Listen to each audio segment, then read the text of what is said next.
everyone, I'm Meredith. And listen, I'm just a girl still stuck in my apartment, still looking for more people to talk to.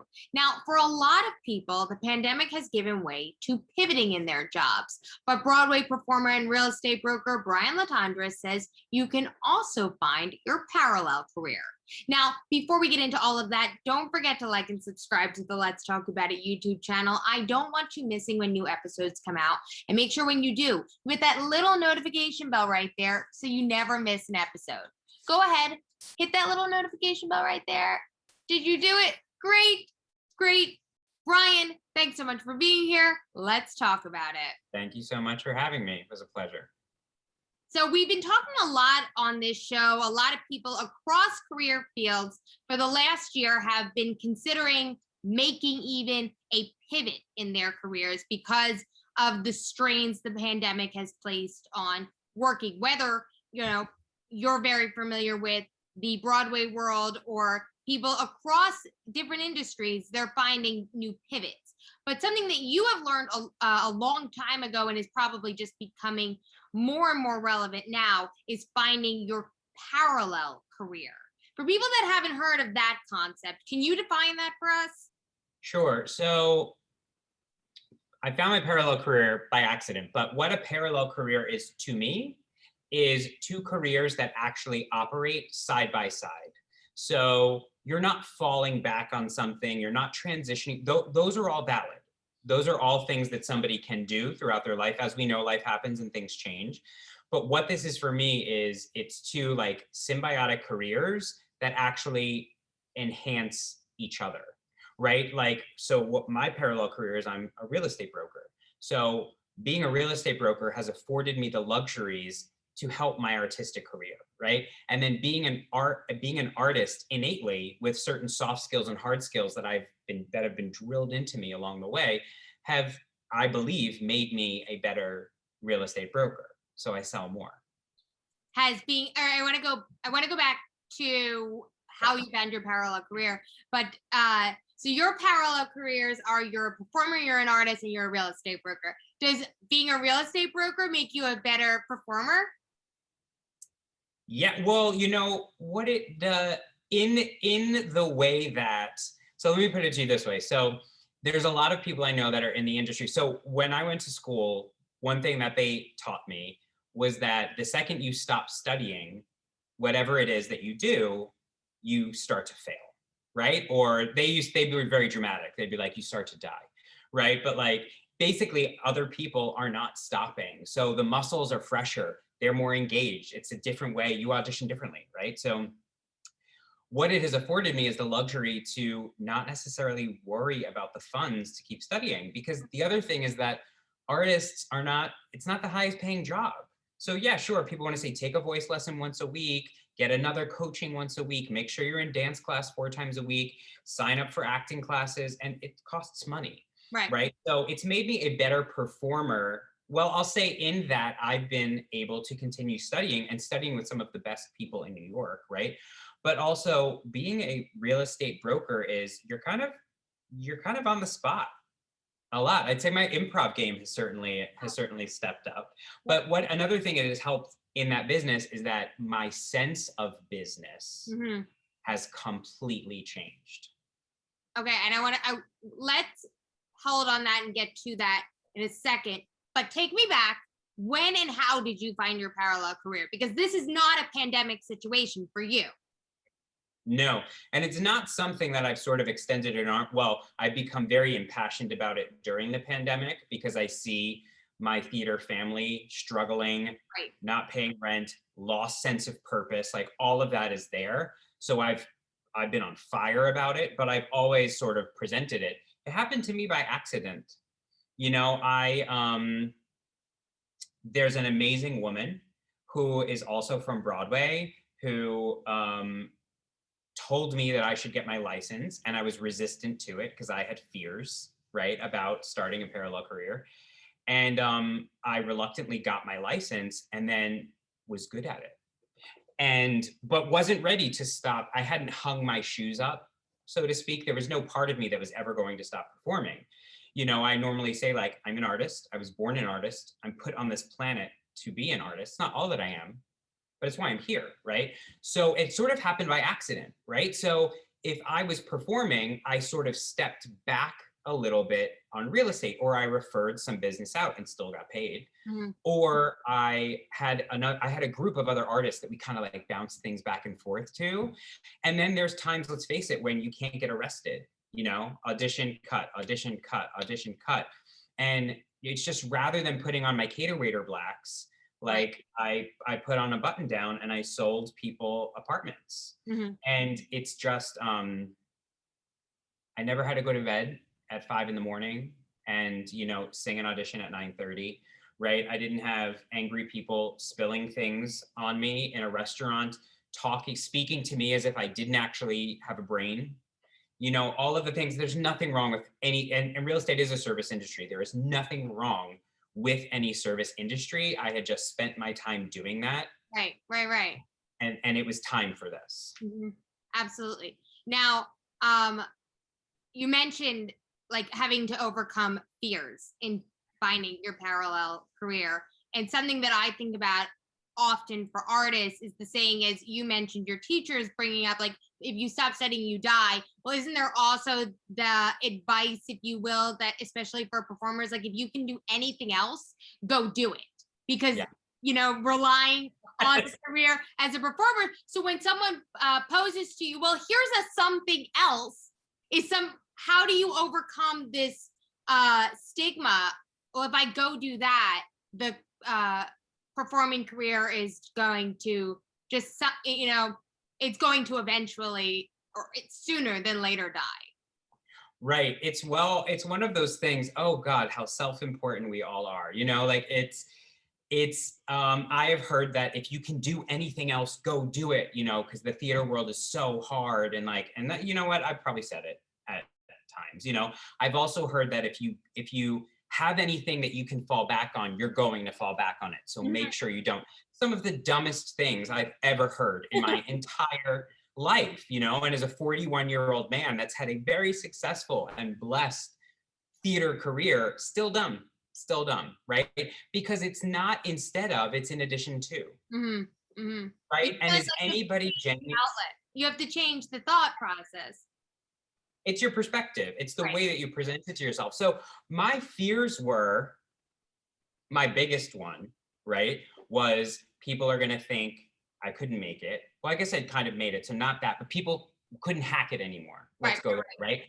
Or that I was getting too old and aging out, or was transitioning. I chose to transition. You know, now he's just going to be a real estate broker. And it was, my ego did not like that. So, but what I've learned along the way is that if I want people to think that I'm an actor, I need to book work as an actor, right? Like what I'm doing on the side, nobody's ever like, well, I'm waiting tables, so, you know, I'm transitioning. Like it's not, and I get that this is a little bit, this can be a full career, right? But also waiting tables can too. It's, that was a big one for me. The flexibility, you know, was a big one for me. I didn't want to like have to go take classes again and pass another test, but I kept performing. So what we present to the public, I mean, as we all know, like someone can look like they're at MGM in a recording studio and they're in their basement on social media, right? Like, and who cares either way? Like live your life, do your thing, you know? But my fear was, I was like, I'm afraid people are think that I'm not doing this anymore. Well, then just keep doing it, right? So, and that tangibly happened for me. Like I got my real estate license and then I went back into my Broadway show. So I did real estate during the day and I did my Broadway show at night. So then they're seeing two different things. So nobody at that time thought I was just doing real estate. Now, maybe they did on the years where I couldn't get arrested. Oh, maybe Brian has transitioned into real estate. They can think whatever they want. My agent is still going to submit me for auditions and I'm still going to go in and casting is still going to say hi. You know, I had one funny incident where in the same text message, a casting agent had both, he sent a text saying, do not turn down this audition, get your ass in this room. Like, just, I want to see you there. We're pulling these people in. And also thinking about selling my co-op. Do you have any idea how much it would like cost to do it? Right. That's the goal. that is the goal right there. I am many things. I encompass 1,000 things. Your parallel career doesn't have to be real estate. That's mine, right? For some people, it's interior design.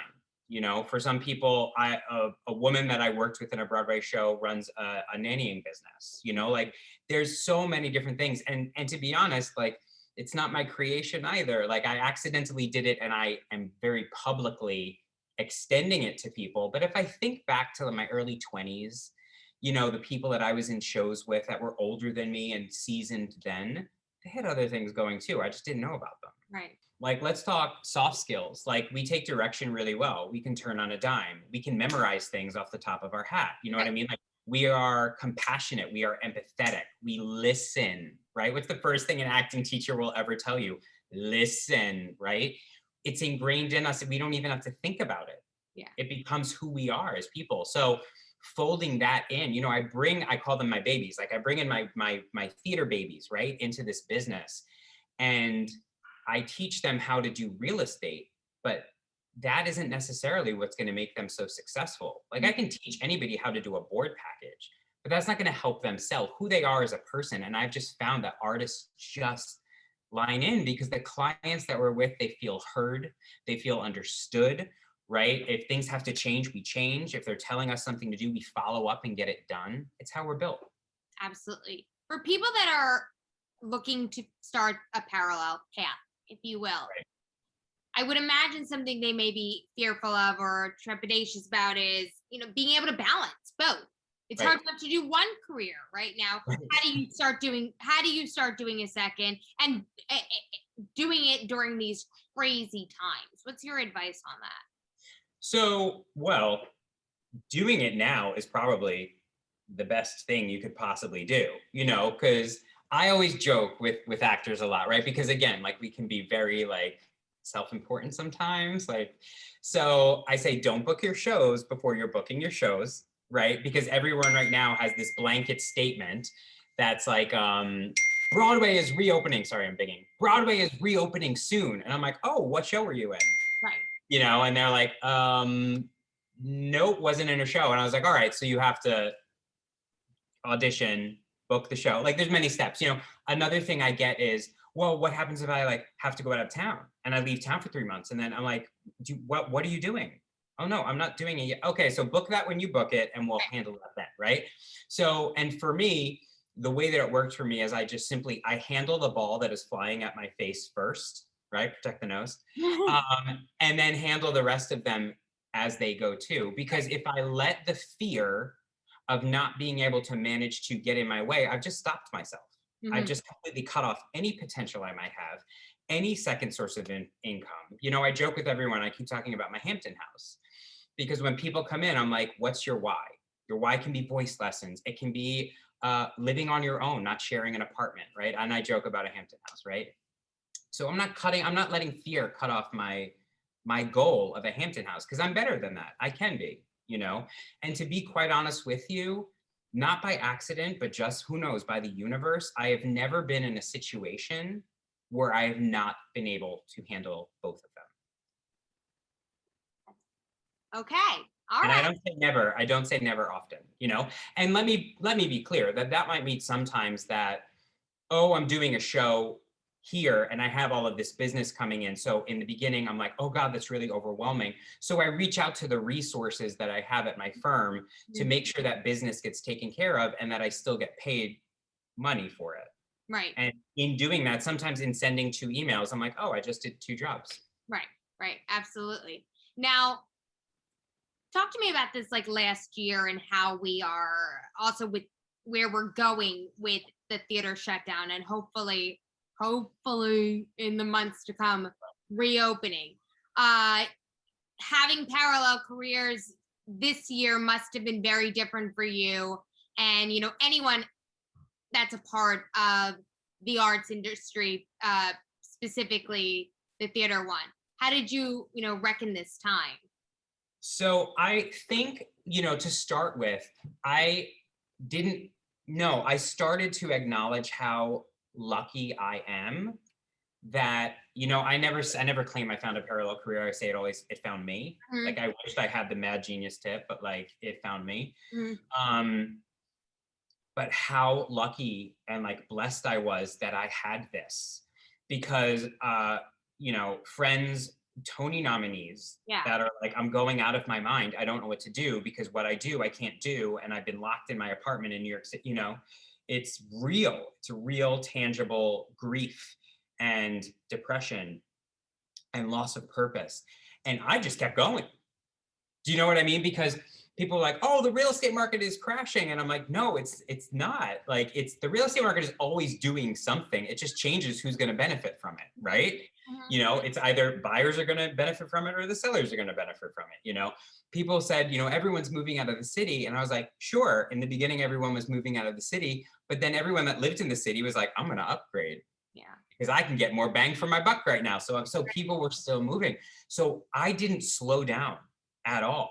And I had to remind myself that if it became very clear for me that if I wanted to like bitch and complain about my job a little bit, I needed to filter it Yeah. to an extent because so many of my loved ones didn't have the luxury of even complaining about their job, right?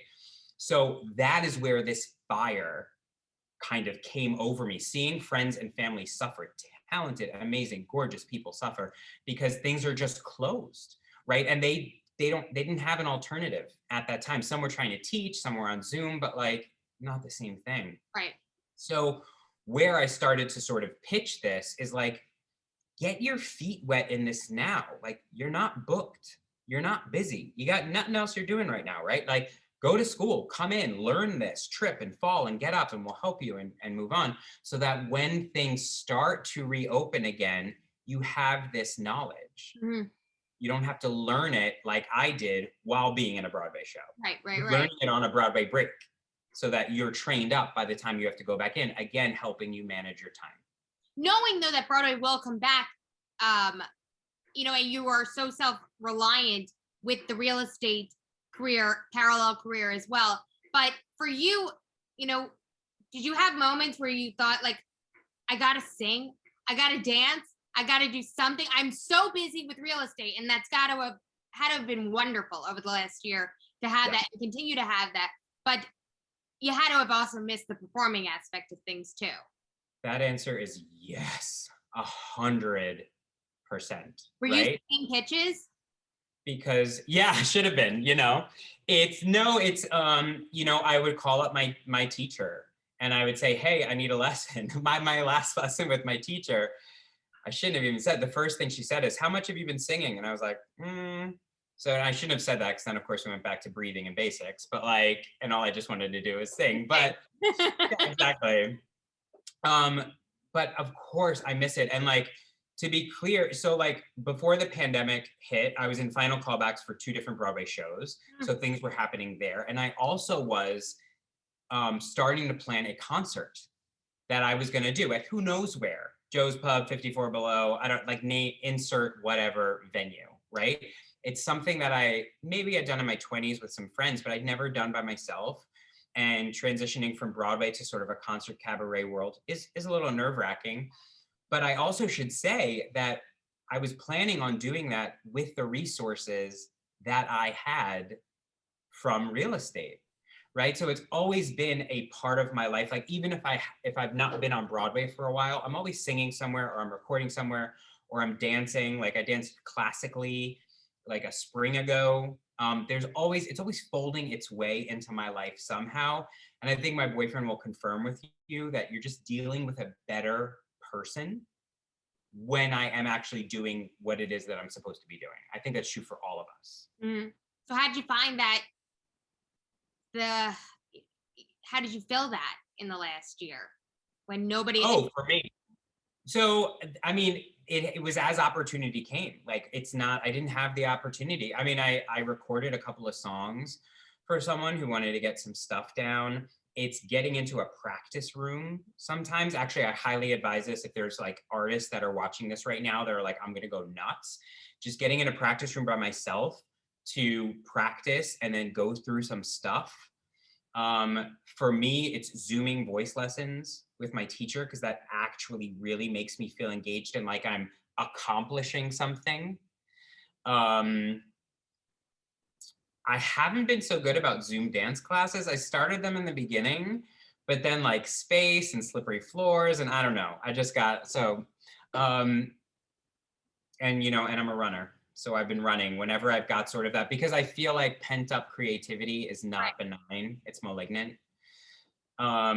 So I will plan things in my head. I've reached out to friends. I'm like, hey, maybe instead of a solo concert, it'll be a trio concert. And now let's talk about some music. And then we can talk about the keys it's in and arrangements. And even if it's not being on a stage in a light and expressing myself, it's planning it. So it feels like I'm engaging in it. So now as we hopefully have Broadway coming back and theater coming back in the next right months, how are you going to, I know, like kind of get the gears working again to have a true parallel career path going? Well, remain available, you know, and this is something I tell people that come into the parallel career in the beginning, because as I could, for real estate specifically, as you get into real estate, there is a little time in the beginning where you're going to be pretty real estate focused. Mm-hmm. You have to be, right, in order to kind of learn and get the groove of what you're doing. So people will come into me maybe month 3 and say, I just feel like I don't feel right. And I feel like I'm only doing this and I'm not doing my art.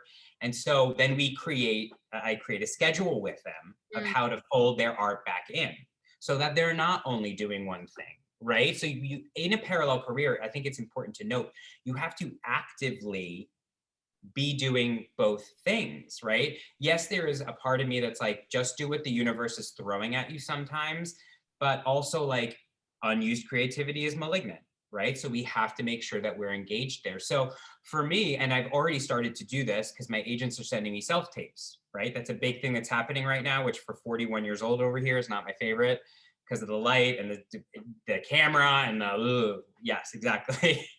So, but they come in and I do them. Yeah. You know, I rehearse them and I go through them and as if I were just an actor sitting around waiting for self-tapes, except I'm not just an actor sitting around waiting for self-tapes, I'm working in real estate. So in fact, if I want to pay a studio to do it for me, if it's a big part or a big studio and I need to look good, I'll pay someone to do it for me and then get it in. Yeah. When Broadway auditions start back up again, I'll be there. Right.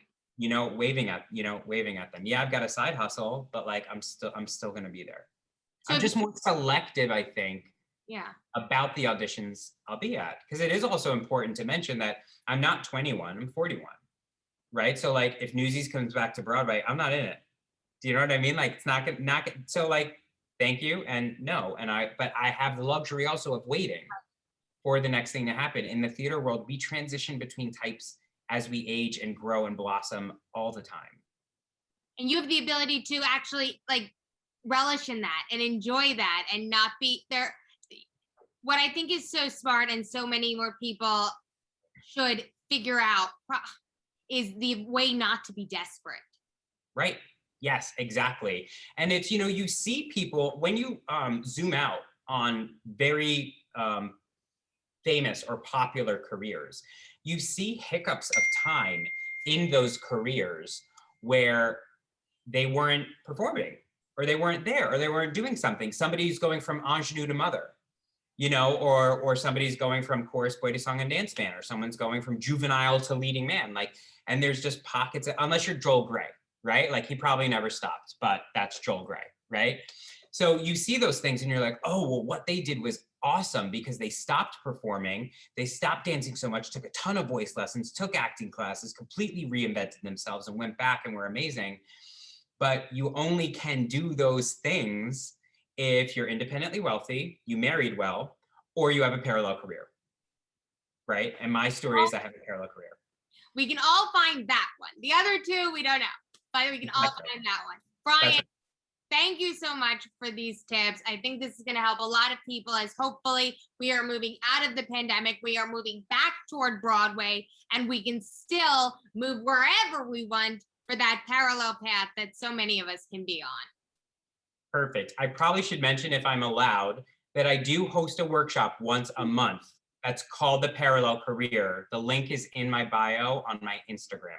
Okay, awesome. We will include that, and this way people can find you and get more tips and advice there. Well, Brian, Before we go, I just want to tell all of our viewers to like and subscribe to the Talk About It channel so you never miss an episode and you don't miss when Brian is speaking and teaching, because he gets a lot of helpful information. In the meantime, Brian, thank you so much for being here today. My pleasure. Thanks for having me. This has been Let's Talk About It. We'll talk to you next time.